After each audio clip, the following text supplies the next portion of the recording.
Olá pessoal, tudo bem? Eu sou a Bárbara Barreiros e hoje a gente vai abordar um dos mais complexos assuntos quando a gente fala sobre o tema de comunicação clínica, que é a comunicação de notícia difícil. Além de complexo, esse é um tema muito comum e está presente no cotidiano do nosso ambulatório. Dar notícias difíceis é uma das tarefas mais desafiadoras de um médico, mas receber essa notícia também não é uma tarefa nada prazerosa. Independentemente de ser o emissor ou receptor da notícia, essa comunicação é um momento delicado porque envolve diversas emoções. E apesar do alto nível de complexidade envolvido nessa tarefa, na maioria das vezes a gente não aprende a desenvolver essa habilidade ao longo da faculdade de medicina. Normalmente a gente aprende a dar notícia difícil dando a notícia difícil. Existem formatos de comunicação que podem amenizar o sofrimento da pessoa, que tem que receber essa informação, que não é uma boa informação. O treinamento adequado pode reduzir esse desconforto e a incerteza associada a essa comunicação de uma má notícia. A ideia, então, desse módulo é que a gente faça um treinamento focado em habilidades e técnicas de comunicação para facilitar a comunicação das notícias difíceis, o que pode melhorar a satisfação do paciente e o nosso conforto como médico. Mas antes da gente iniciar com os nossos vídeos disparadores, vamos conversar um pouco sobre o tema? Então, inicialmente eu queria trazer algumas questões mais conceituais, tá bem? Então vamos lá, para a reflexão. O que é uma notícia difícil? Uma notícia difícil pode ser qualquer informação que altere de forma drástica e negativa a visão do paciente, da pessoa, sobre o seu futuro. Normalmente, são notícias que estão associadas a desesperanças, né? Além do câncer ou de uma doença degenerativa, uma notícia ruim pode ser o resultado de um exame, um teste rápido de uma DST, ou até a necessidade de introduzir uma medicação, como por exemplo a insulina. Transmitir uma informação que pode limitar o indivíduo às suas escolhas de vida. Ou seja, a gente comunica a má notícia todos os dias aos nossos pacientes. E será que você, que eu, estamos fazendo isso da melhor forma possível ou a gente pode melhorar? Então eu queria convidar vocês para uma reflexão individual. Vocês se lembram a primeira vez que vocês deram uma notícia difícil? Quando falaram o resultado de um exame que diagnosticava aí uma doença de prognóstico ruim? Ou até mesmo a primeira vez que vocês comunicaram a algum familiar a notícia de um falecimento? Normalmente a gente se lembra disso, porque moveu muitas emoções, muitas incertezas, culpa e medo da reação da pessoa. De um lado, os médicos trazem a notícia, na maioria das vezes explicam esse resultado do exame, a razão da morte, usam expressões incompreensíveis para a pessoa que está recebendo, né, essa notícia. E será que a pessoa que está recebendo essa notícia consegue compreender as informações? Informações que não são comuns e que às vezes não eram esperadas por ela? Essa é uma das razões pelas quais os receptores da informação, né, não compreendem elas por completo depois de receberem uma notícia impactante. O que será que passa na cabeça dessa pessoa, né, que recebeu a notícia de um exame alterado, da morte da mãe, da esposa, do filho? E se ele recebesse a notícia de uma doença evolutiva e incapacitante e que pode levá-lo à morte precoce? Por isso, alguns pontos são fundamentais de a gente abordar nesses momentos, como o formato da consulta, a quantidade de informação, um duplo cheque aí para ver se a pessoa compreendeu essa informação. A gente precisa ser empático, demonstrando preocupação, né? Principalmente porque na maioria das vezes são nossos pacientes ali do dia a dia, a gente conhece aquela pessoa, a gente conhece essa família, né? A gente precisa observar as reações emocionais, assegurando que a gente está dando o maior apoio possível para essa pessoa, né? Então, ali o clássico, oferecer cadeira, água, lenço de papel, né? Oferecer um ambiente protegido, se possível isolado, sem interrupções, um contato físico acolhedor. Enfim, é bastante coisa que a gente tem que fazer. Então, vamos começar a refletir um pouco e entender nesse cenário o que a gente podia fazer para qualificar essa nossa habilidade. O cenário de uma consulta em que a gente tem que dar uma notícia difícil tem algumas características, né? Então, de um lado, o médico, que é portador da informação, e do outro lado, a pessoa, o paciente, que ainda não possui essa informação. A ação de falar a informação vai gerar uma reação na pessoa que está ali recebendo, né? Cabe ao médico ser hábil em manejar esses momentos fundamentais da consulta, a divulgação da informação para o paciente e o diálogo terapêutico que o médico deve então responder à reação do paciente e tentar adaptar a sua atitude à necessidade do paciente, né?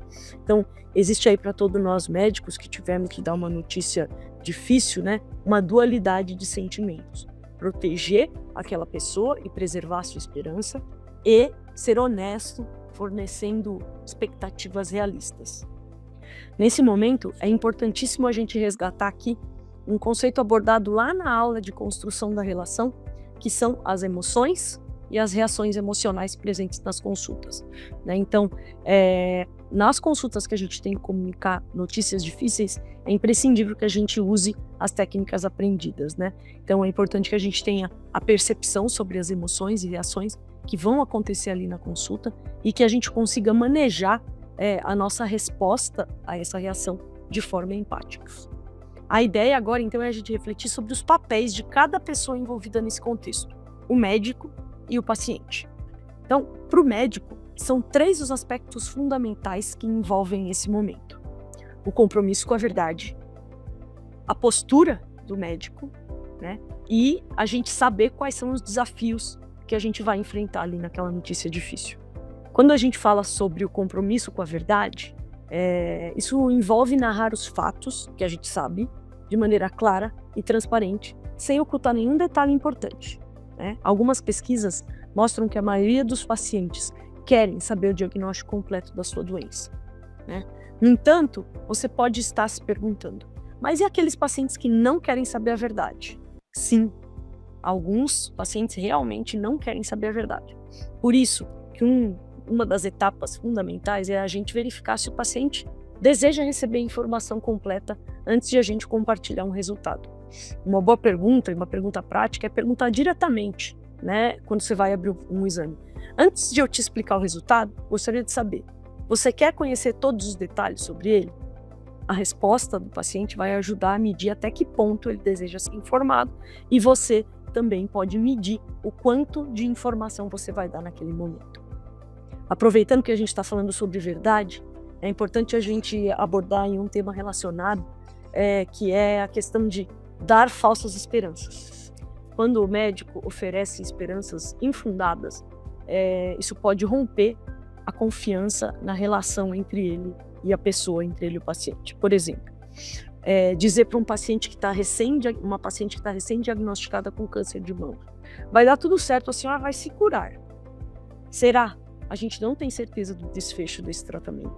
Essa fala, ela pode ser prejudicial, não agora, mas também depois, né? Porque ela pode não condizer com a realidade, e mesmo sendo difícil o dever do médico de falar a verdade, ele precisa ser sincero, e aí as expectativas precisam ser ajustadas, né?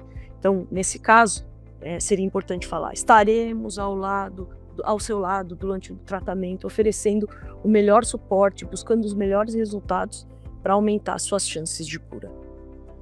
Com relação à postura do médico na consulta, né, é fundamental que essa postura se afaste do modelo paternalista, que é aquele modelo em que todas as decisões são tomadas pelo médico, né? A ideia é que a gente caminhe em direção a uma abordagem centrada na pessoa, centrada no paciente, né? Nesse modelo, a pessoa tem maior autonomia, mais empoderamento, pode participar ativamente do seu processo terapêutico, né? E aí o papel do médico é oferecer para a pessoa a chance de assumir a responsabilidade pelas informações que ele deseja receber. Dentre aí os desafios para o médico na comunicação de uma notícia difícil, um dos principais é lidar com o sentimento de medo. O medo de não estar preparado para falar sobre o diagnóstico, ou o medo de tomar decisões, né? O medo da reação que o paciente vai ter, e o medo de ser culpado por aquilo que está acontecendo, né? Sendo um momento tão desconfortável e recheado de emoção, o médico deve racionalizar, então, sobre 3 aspectos importantes, né? Primeiro aspecto, sempre ser assertivo e transparente, né? Segundo aspecto, não devemos esconder informações que o paciente deseja saber. E terceiro aspecto, o médico não deve controlar o que o paciente tem o direito de saber, né? Então, é muito importante que a gente reflita sobre isso e racionalize no momento de dar essa notícia. Bom, além disso, como a gente já viu anteriormente, a linguagem a ser usada é um ponto crucial. A gente precisa usar termos apropriados, a gente precisa explicar conceitos técnicos de maneira clara. Isso é uma habilidade essencial e que deve ser aplicada nesse momento delicado, porque é um momento que envolve emoção, já tem uma dificuldade maior do paciente ter uma compreensão do que está acontecendo, né? E por isso a gente precisa fazer essa adequação da linguagem de uma maneira mais criteriosa e mais cuidadosa possível. Agora a gente vai sair aí da parte do médico e vamos falar sobre como é receber uma notícia difícil. Vamos falar então sobre a pessoa, o paciente, né? Então eu vejo dois pontos importantes para falar sobre a figura do paciente. Os medos, né, que o paciente tem e falar um pouquinho sobre a vontade de saber a verdade. Então, com relação aí às pessoas que recebem a notícia, né, os pacientes, eles têm os seus próprios medos, né? Então, o medo de sintoma físico ou de alguma incapacidade, como por exemplo, dor, náusea ou perda de mobilidade, né? O medo do efeito psicológico daquela doença, né? Perda de consciência ou perda de controle, né? O paciente pode ter medo dos tratamentos ou medo dos efeitos colaterais, medo da cirurgia, né? Mudanças, né? Que isso possa acontecer ao longo do seu dia a dia, né? E medo também em causar o sofrimento nos familiares, né? De tornar-se um fardo ou de perder um papel na sua dinâmica familiar.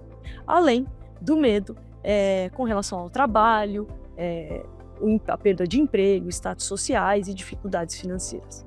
Além de todo o medo da morte, né?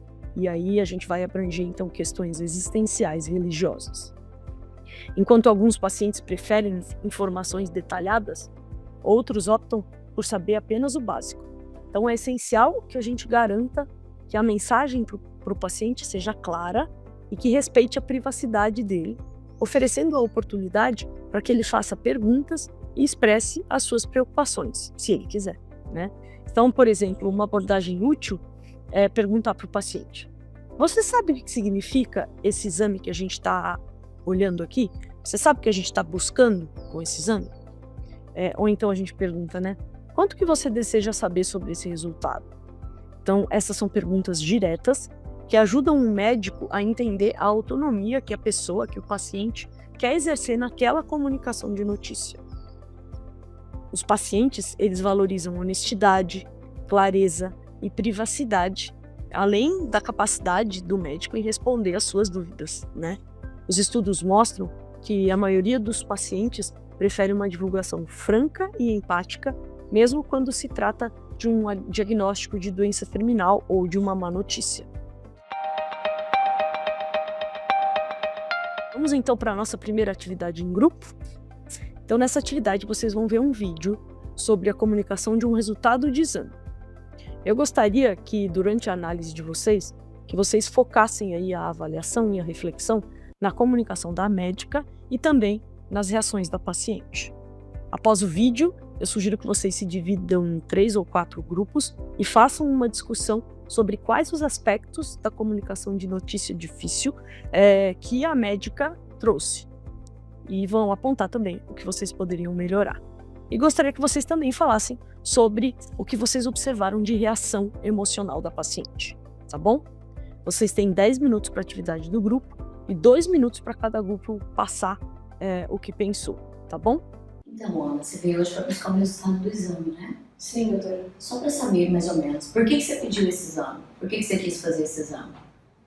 Eu andei tendo umas relações sem camisinha. Entendi. E eu não conhecia ele. Foi só uma vez.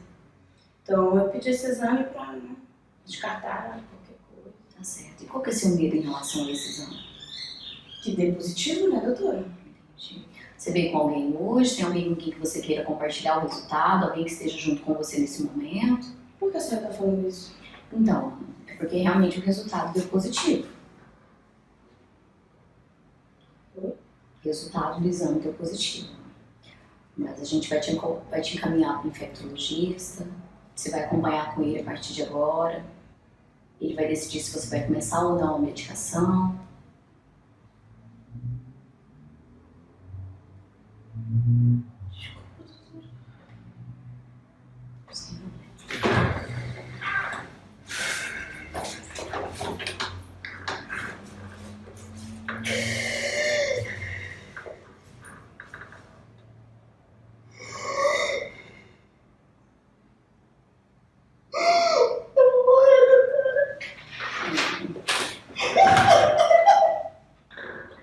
Hoje em dia o HIV não é mais como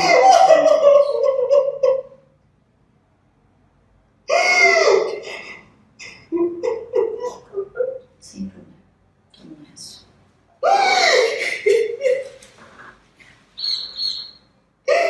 Você mora com quem?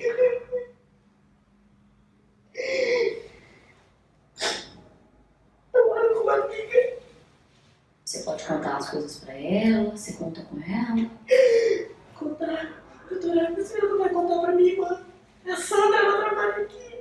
Mas por que você tá com medo dela saber? Ela vai contar pra minha mãe, doutora. Entendi. Mas você imagina que em algum momento você pode contar pra eles, né? Que vai ser bom pra você contar pra eles.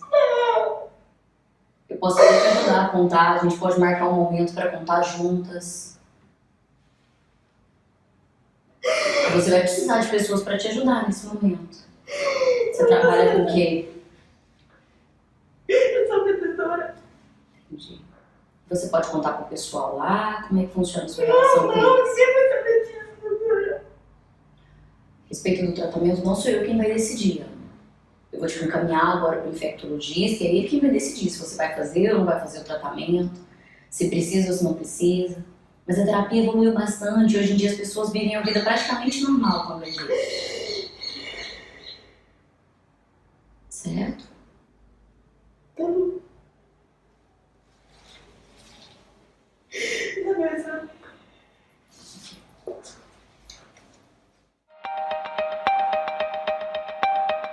Bom, agora que vocês já discutiram entre vocês, eu vou comentar sobre as principais sugestões e estratégias para melhorar o processo de comunicação difícil. Então, o primeiro aspecto aí com relação ao cenário da consulta. Então, vocês viram que a porta do consultório está fechada, é um ambiente silencioso. A médica mostra-se relaxada e segura e, por isso, pode realizar a leitura da linguagem não verbal da paciente. Isso facilita com que ela faça essa leitura. Eu não poderia deixar de falar também aqui sobre um tema que a gente falou lá no início do curso, né? Que é sobre o silêncio funcional e reatividade. Aqui nesse trecho de vídeo que vocês viram, a médica dá um tempo para a paciente refletir sobre a informação recebida, né? Para ela absorver aquilo, né? A reação da paciente ela acontece após refletir, ela se emociona.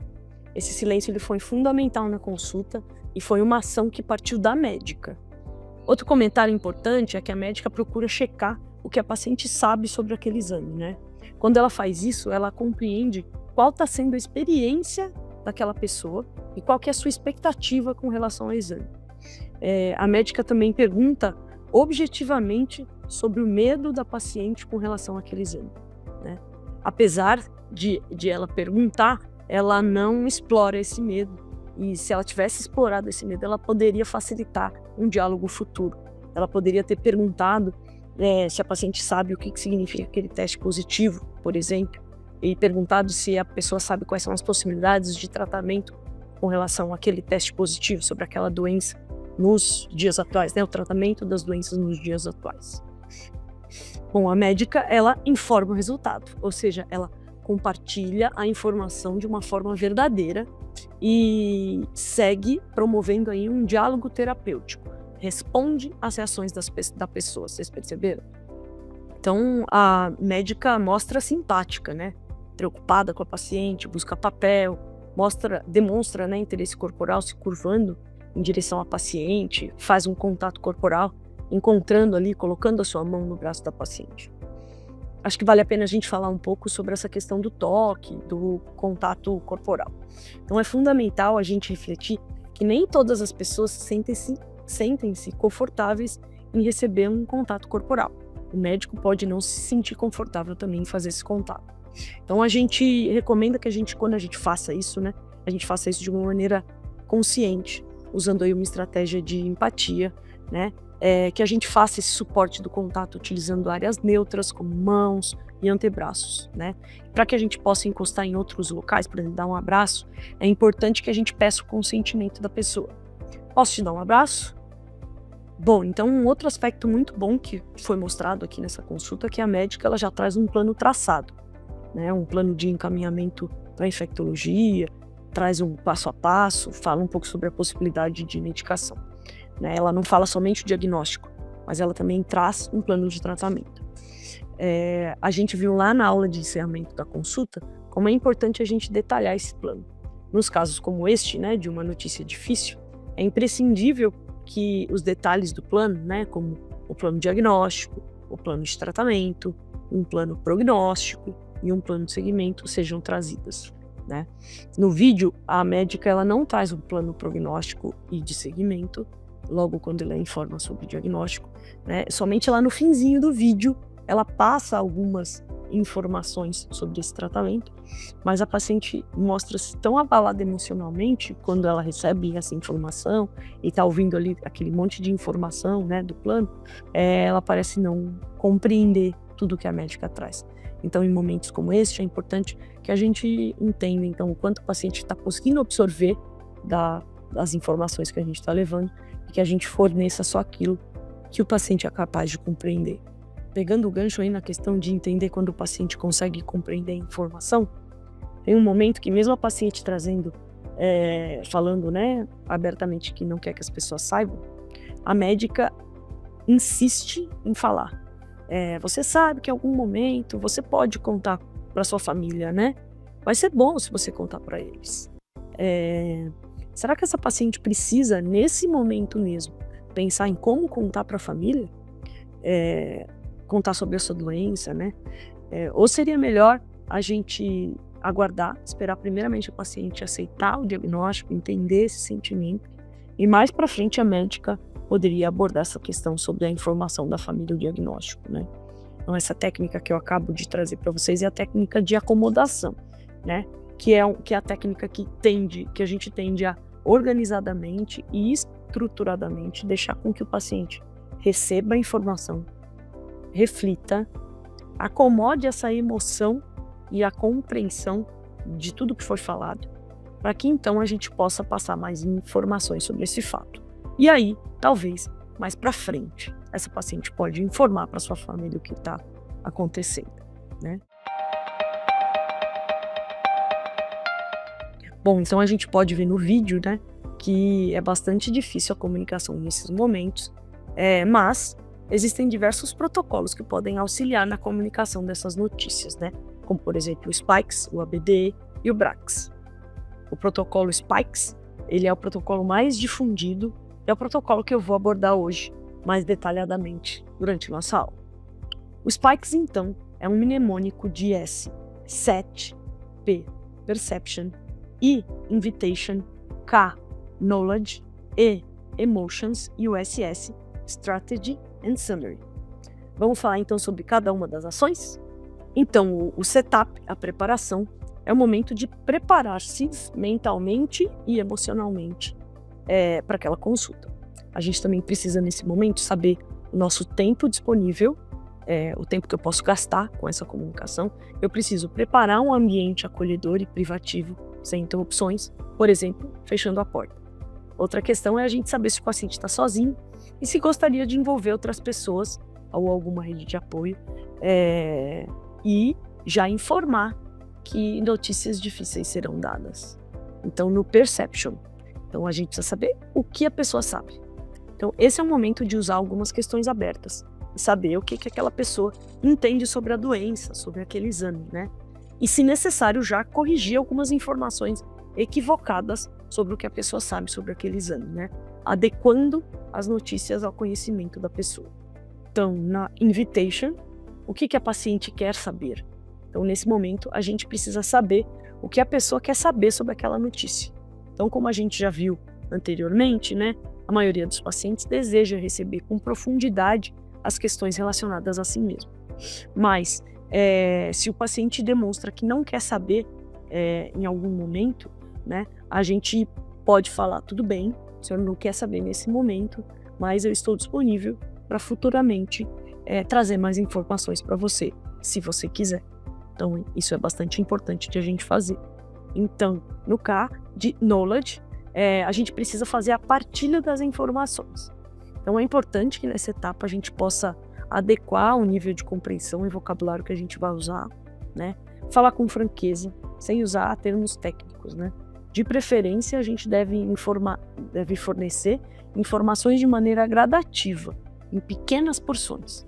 É importante que a gente utilize, né, pausas para a gente avaliar a reação do paciente, usar o silêncio funcional e, claro, e sempre confirmar periodicamente se a pessoa está entendendo o que a gente está falando. Então, no E de Emotions, a gente precisa responder às reações emocionais.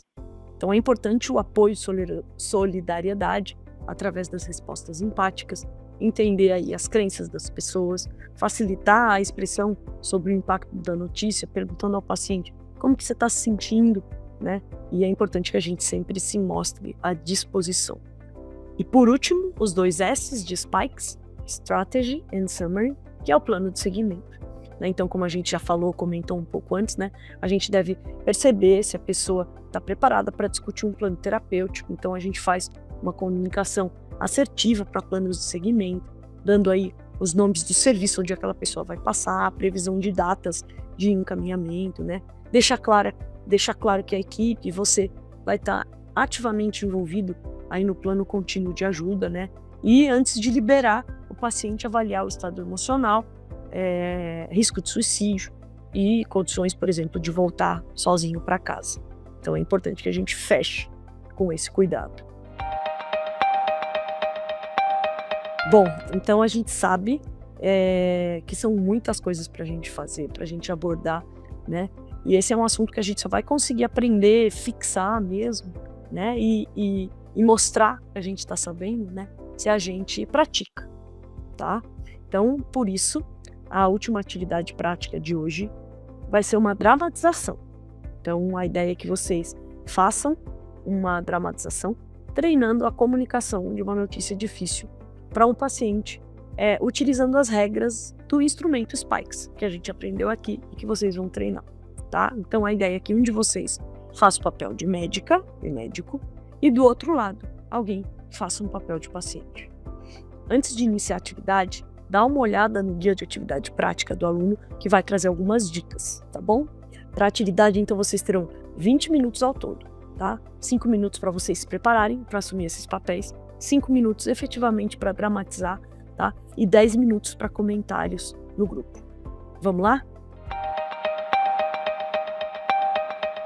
Bom, eu espero então que a experiência de utilizar o protocolo de comunicação difícil aqui no curso possa ter trazido reflexão e ferramenta para que vocês utilizem aí na prática do dia a dia.